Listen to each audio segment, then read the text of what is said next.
Very good morning to all of you. Good morning. After tea, the sound should be good. I once again welcome you all to this global convention being organized by NIQR. As all of us know, NIQR has been contributing to our society by imparting knowledge on quality to students, institutions, industries, and service sectors. There is a special focus on MSMEs. So, for the last 4 decades, the amount of contribution made by them is huge. Let's give them a very big applause for their wonderful thing.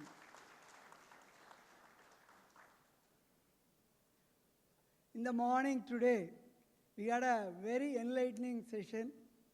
We could hear from great leaders and industrial toppers like Dr. Sumantran, Mr. Ram, and also Aishnor sir.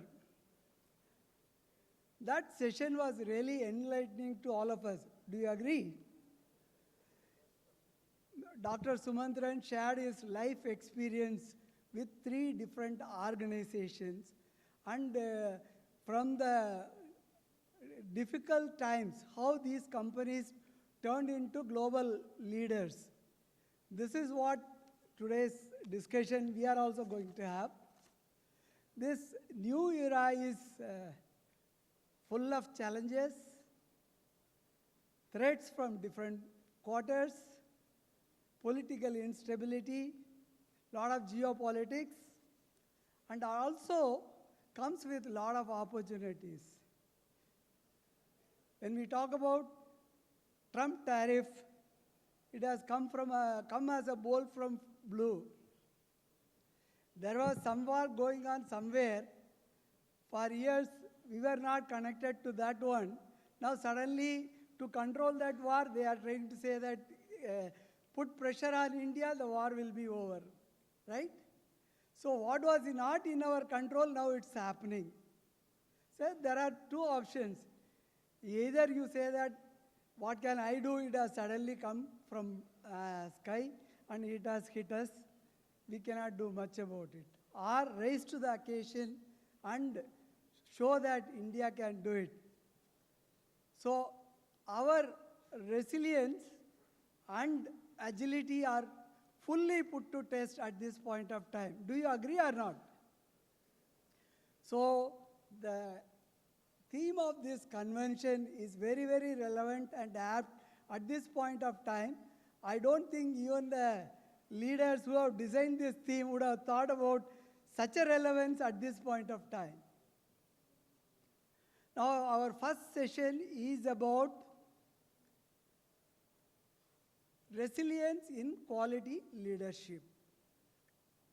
Now there are 2 key words, resilience and quality leadership. Who is the quality leader in any organization? What are our guesses? First thing which comes to our mind is the head of quality of that organization, right? Then we also say everybody is responsible for quality, so it's quality leadership is with everybody. But the real fact is, any organization, if it has to sustain and grow in a very challenging environment, the leader has to play a very big role. Like in terms of quality thinking, quality commitment, and also quality delivery. While quality is everybody's responsibility, the leader has to create an environment which is very conducive for quality culture. Then the organization can flourish. So the quality leader, to my mind, the leadership comes from the real leader of the organization. Rest of the people will definitely be playing a big role, but the transformation journey will come from the CEO or head of the organization. Do you agree? How many of you agree? Put your hand up. That's true. So currently the situation in India is the leaders talk about quality, but when it comes to implementation, especially in a critical situation, something to be delivered tomorrow, all have become urgent. Now they call the leader, will call the quality leader, see what best can be done. I understand quality is very important, but please look at what can be done. Do you see this situation every day or not? So when the crisis comes, how the leader behaves will decide what it is there. Now let's talk about the word resilience. What is resilience? Resilience is the ability to bounce back at an adverse situation or difficult situation. Now, the quality leader has to play a role at the adverse situation. He has to bounce back and ensure that there is no compromise on quality and the quality is kept at world-class level. Now, is it really possible? Let's look at last 10 years. Plenty of examples of such leaders have been there. Like talk about Satya Nadella from Microsoft. At one point of time, Microsoft was going down. There were a lot of challenges. He took over and it was a very difficult time. But he focused on quality thinking and he transformed the culture of Microsoft. He empowered the people. He told everyone, you think what best can be done for the organization. And he really transformed that company. Today, you know, all of us know that Microsoft stands so tall in the entire world. Next example is the recent one with NVIDIA. Who is the CEO? Jensen Huang. NVIDIA was a gaming GPU company which was focused on gaming. And it was stagnating. But he is the one leader who thought that when you can work on graphics, why not compete with CPUs and give the same power to the people? So he opened up the entire new game. Today, NVIDIA holds the heart of AI technology, right?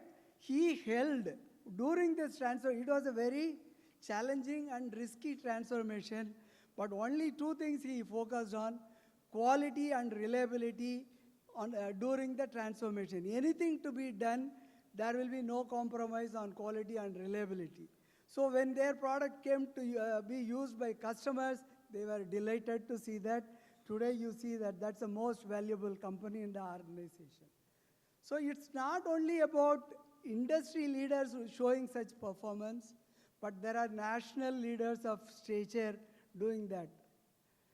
When it comes to resilience and quality leadership, how can we forget Dr. Nelson Mandela?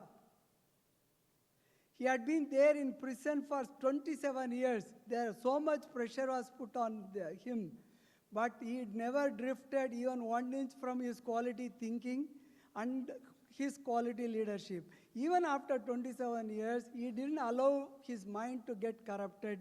Once he came out, he really took the nation forward. So in this way, there are plenty of examples for us to learn from in terms of resilience in quality leadership. In this VUCA world, resilience of quality leaders will be tested every day. Urgency will be the norm of the day. Everything is changing, so organization has to be agile.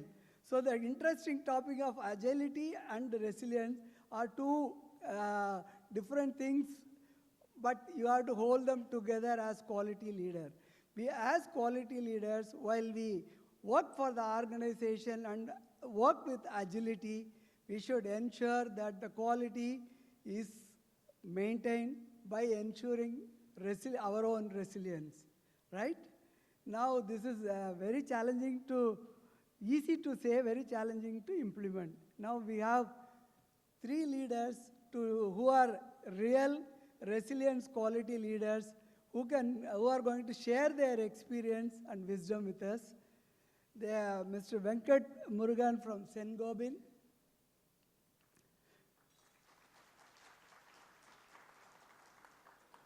Mr. Muthu Mardachalam from Daimler Commercial Vehicle, Mr. Sachin Goyal from Ashok Leyland. So we are running short of time. It's time for Q&A.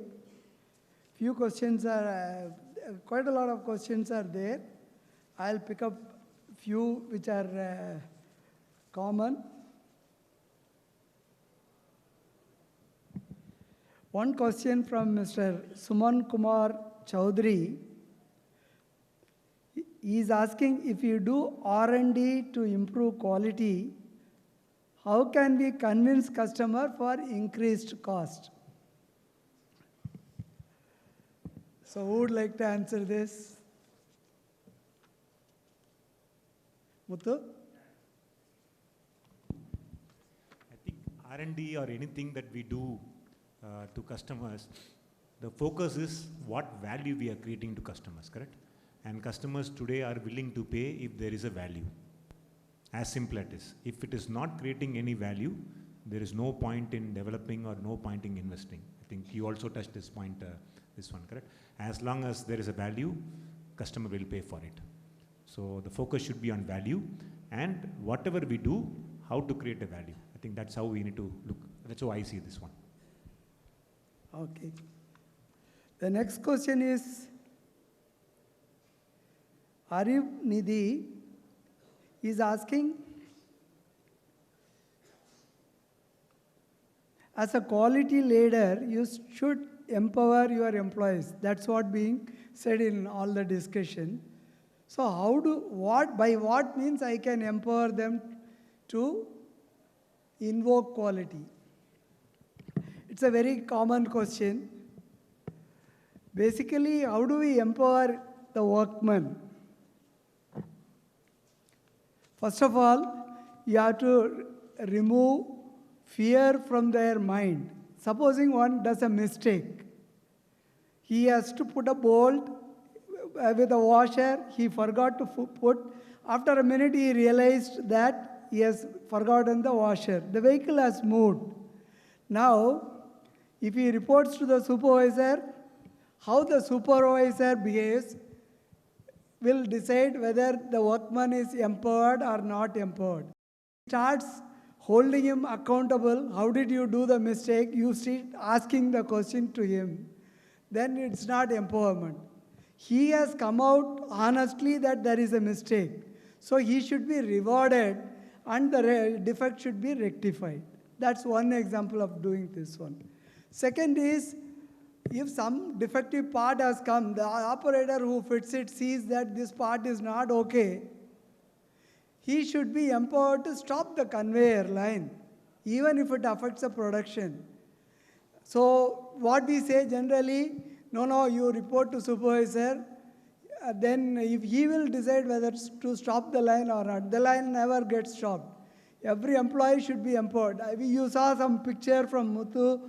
In Daimler, they showed hand on board when the light starts blinking.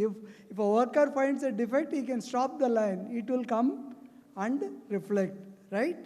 That's a way to empower.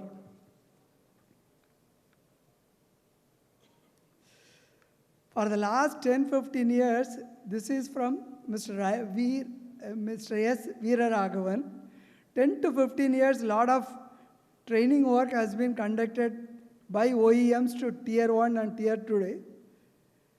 Today, 800 million OEMs are there. Result efforts of this, what is the result of these efforts? That's what is being said. See, this is a journey. If you put seeds today, the benefits will take some time to come. So, hand-holding Tier 1 and Tier 2 is not an option, it's a necessity. Until unless we handhold and work with them, India is not going to progress.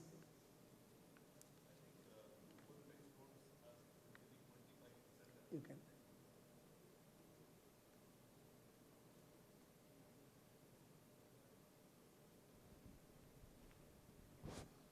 remember the time when Maruti came in India, 83, 84, when Sir was there, must be in Maruti. So the kind of challenges they were having with not having that quality supplier, to the situation today where the Indian tier 1, tier 2 suppliers are supplying to Merck, BMW, or all the good companies in Europe. And I think, I don't exactly remember the data, but the growth of Indian auto component industry is more than 25% annually. It's a very big number, which is going to from India to Europe and other countries. So this is one indicator. I'm not saying only because of the OEM, but it's maybe the overall effort of the quality journey of India last 20 years has tremendously changed the perception about the quality, especially the component industry. I think adding to that, it is also the process of communication and transparency, correct? As we discussed, the changing demands from customers are going up, but the message of what is expected from each one of us in the value chain. I think that is where this engagement goes on, correct? It is a journey, as Sivanesan sir mentioned, but in this journey, we need to constantly engage and tell what is next, what is the expected from customer, and what is expected from OEM to be done, and what is that the OEM expects us, the partners, to do it. I think this has to continue, and this is the only way within we can evolve and transform. So, one more question. What can we do for resilience at bottom level people who actually contribute to real quality? Who would like to answer? Any one of you can answer. I can start. See, it's not about bottom or top, it's about clarity of role, correct? Are we able to give a clarity in terms of responsibilities or roles of each and every individual on what is expected from him or her? Once we have that defined, and then there is obviously a KPI or a metric attached to it. And once we start measuring that one, then the accountability comes into picture. So accountability comes along with the responsibility, correct? And responsibility means, are we clear as an organization? So I would start with that one, make it very clear each and everyone's roles and responsibilities, and then automatically accountability comes, and then comes the ownership. That's how I see this one. Sir, the last question is for Mr. Venkat. Used or broken glass is environmental threat. What are the measures for recycling these broken parts? Actually, it's a myth that broken glasses is wrong for environment. In fact, the glass pieces are being used as a filter. And in fact, it's 100% renewable, and whatever glass is made is from the natural minerals, right? So natural materials. So broken glasses is not environmentally any bad at all. But as I already mentioned during my presentation, so whatever we get in the market, we 100% recover it. And the mix-up, we are trying to see how we can use the advanced technology of optical sorting system, the anti-current systems, and by way of also the supply chain, we are partnering with several startups like Kabadiwala and to see how we can get this milk van delivery systems from small shops in crowded bazaars to get all those colored. There are milk van delivery systems. There are huge, for example, the building demolition waste is also one of the ways in which we are trying to get back the broken pieces of glasses. So 6 axes in which we are looking at in terms of from retailers, from dealers to processors to the building demolition waste to what is available in the retail market and also the imports. Every single grain is being used. I'll also try to quickly answer on the previous one in terms of because the people involvement is very important. When we started the suggestion scheme 20 years back, we based it on the GE, Jack Welch, what he has written when he did the Six Sigma, and it became a success in GE in the mid-90s. It is written in his book, All the Winning. When he was talking to the operator and he was asking him, you have been with the company for more than 25 years and now we have done the Six Sigma, and what do you see as a difference before and after? He said that for 20 years you were paying for my heads and hands when my brain was available for free. When you trust that every single employee in the organization, whatever be the position, and value them for what they bring in as an idea, the suggestion scheme is based on this. And when we did the suggestion scheme, People don't stop giving suggestions, not because it's not getting implemented, but it's because they don't know why it is not getting implemented. So we have a system where there is a closed loop as to why it is implemented or not implemented. The people will value this. Thank you. So we are running short of time. So the summarization, I will just one word summarization I will do for each. Mr. Venkat focused on sustainability is a great contributor to resilience. That's a message I could take from him. Mr. Muthu talked about quality mindset is the key differentiating factor. Think beyond systems and processes. Sachin talked about building resilient systems and using digital leverage to empower people. So these are the summary. So at the end, the conclusion, resilient quality leadership is all about holding the line of standards in the toughest moments. True resilience is ensuring that what you deliver still meets the world-class quality expectation, no matter how deep the crisis is, right? With that, I end this session. Now over to organizers.